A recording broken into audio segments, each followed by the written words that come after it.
This is a note from an old friend. I haven't heard back from him, but I hope he's okay. As you know, I am training to be a coroner. My education was almost complete, and I have been working a paid internship with a well-known medical examiner in the Washington, D.C. area. All that changed a few hours ago when I was fired from the office for refusing to participate in what I believe to be a cover-up. Even though they warned me about consequences for leaking any information about this case, my conscience wouldn't be clear if I kept quiet. This is something people need to know. A few days ago, we received a call from Metro Police about a possible dead body discovered on the Red Line. Since working here, we responded to a few calls in the subway system. The first time it was a woman who had tripped over someone's rolling suitcase while trying to pass by on the escalators. She ended up with a broken neck. Twice we went out there for a heart attack. Once for a late night mugging that kind of went bad. The poor guy was stabbed repeatedly in the stomach even though he handed over his watch and wallet like the mugger requested.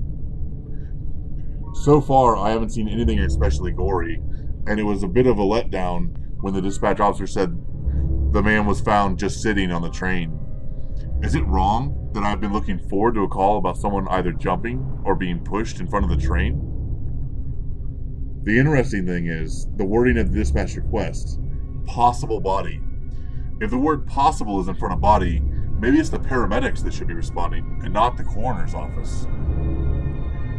When we arrived, the paramedics were actually on the scene, so we figured it was just a miscommunication and we were called out prematurely. Police tape blocked off the whole entire station platform. From our view at the top of the escalators, we could tell that something wasn't right.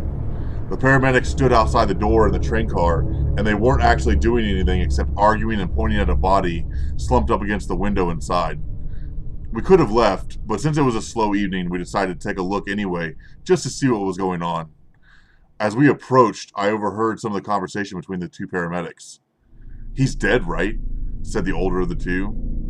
"Dead people don't do that."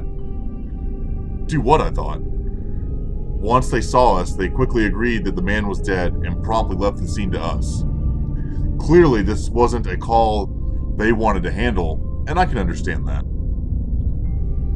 The police weren't much help either. I chatted with the officers on the scene while the doc went in to take a look at the man on the train. One of the detectives commented that there weren't any clear signs of foul play. The witnesses all claimed the guy just sat down like everyone else, and then he stopped breathing. Natural causes, I thought. Seems like a pretty cut and dry case. But when I looked over my shoulder at the doc, he seemed confused.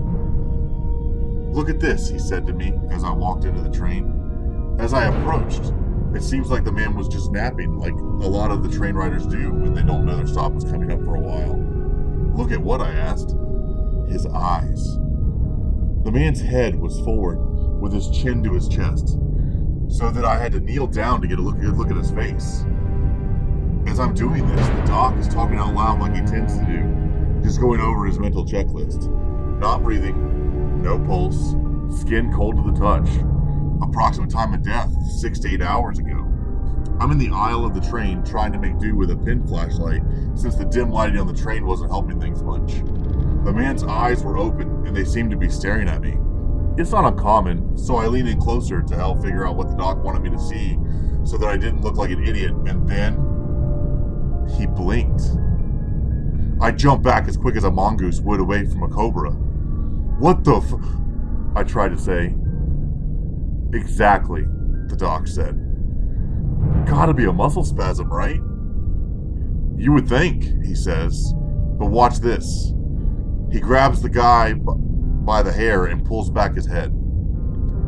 With his other hand, he waves his finger in front of the man's open eyes, which begin to follow along as the doc moves his finger left and right. Then the man looked at me and blinked again.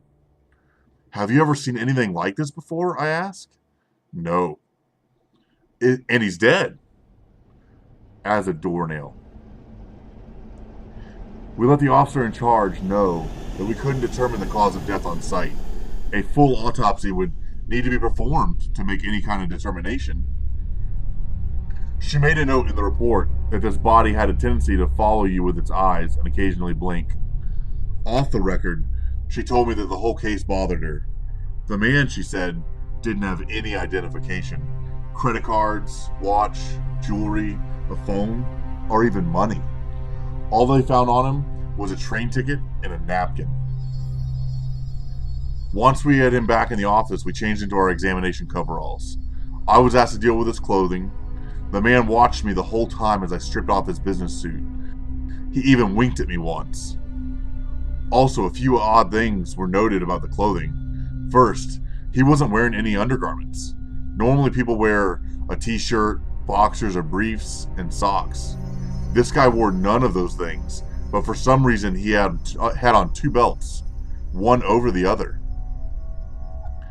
The doc switched on his tape recorder and then turned on the buzzsaw. I watched as he performed the Y incision, and I made a mental note of his perfect technique so that I could try again later and do better next time. I'm telling you, the doc is a real artist. Next came the enjoyable cracking sound as the ribcage was pried open.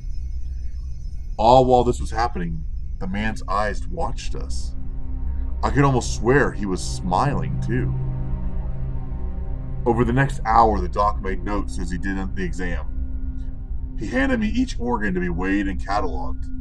There was nothing strange or out of the ordinary about any of the internal organs. Okay, the doc said. Let's take a look inside his head. I want to see what's causing that eye movement. Listen, do you mind if we tape his eye shut first? I'm trying to remain as professional as I can, but the constant blinking is unnerving me. The doc didn't mind, so I took some suture tape and worked up the courage to manually close the guy's eyelids and tape them down. Immediately, they started moving fast. His whole face was convulsing and contorting itself, trying to break free of the tape. I don't think he likes that, the doc said, and then he removed the tape from the man's eyes. The violent motion stopped right away, and he winked at the doc. This isn't natural, I said. There's a scientific reason for everything. It's our job to find it, the doc replied. But he actually fought to get the tape off his eyes.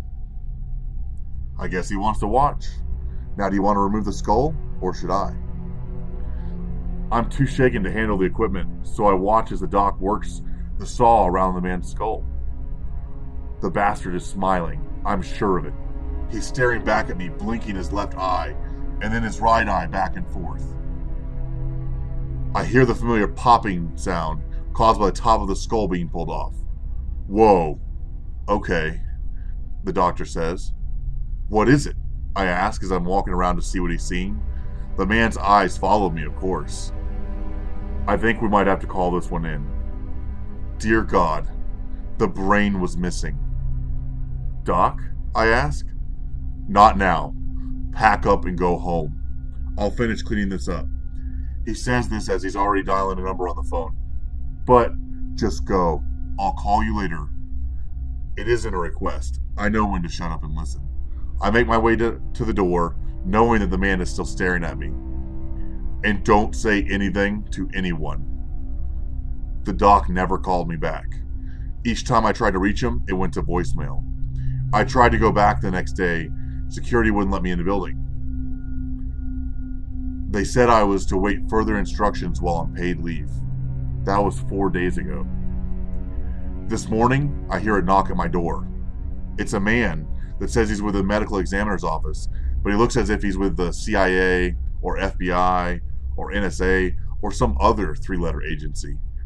He asks if he can come in to talk. I open the door to let him in, and as soon as I do, I notice two other similarly dressed men sitting in a black Suburban across the street. The folder he hands me is a case file for the John Doe that was found on the train. All the notes about the eye movement and blinking were removed. There was no mention of anything about out of the ordinary, let alone a missing brain. It's already got the doc's signature on it, and this man is asking for me to sign it as well. I try to tell him that the files are wrong, but he holds up a hand to me to stop me from speaking. This is how it happened. Sign it, he said. I ask about the doc. I want to know why I haven't heard from him. He says the doctor has been let go. The way he says it makes me think of the worst. I refuse to sign it, and I ask to speak to the director of the medical examiner's office. The man informs me that would be impossible and that I am to be fired. But fired isn't the word he used. The word he used was terminated. He leaves when I ask him to go, but he warns me that mentioning this to anyone would have serious consequences. As soon as the door closes behind him, I packed my bag and I took off. I saw that a black Suburban was parked at the end of my street, and I might just be paranoid, but I think it pulled out after I did. Just in case I was being followed, I changed direction several times. When I felt safe enough, I pulled into a nearby residential neighborhood and found an open Wi-Fi signal. I think something strange is going on in DC. Maybe elsewhere as well.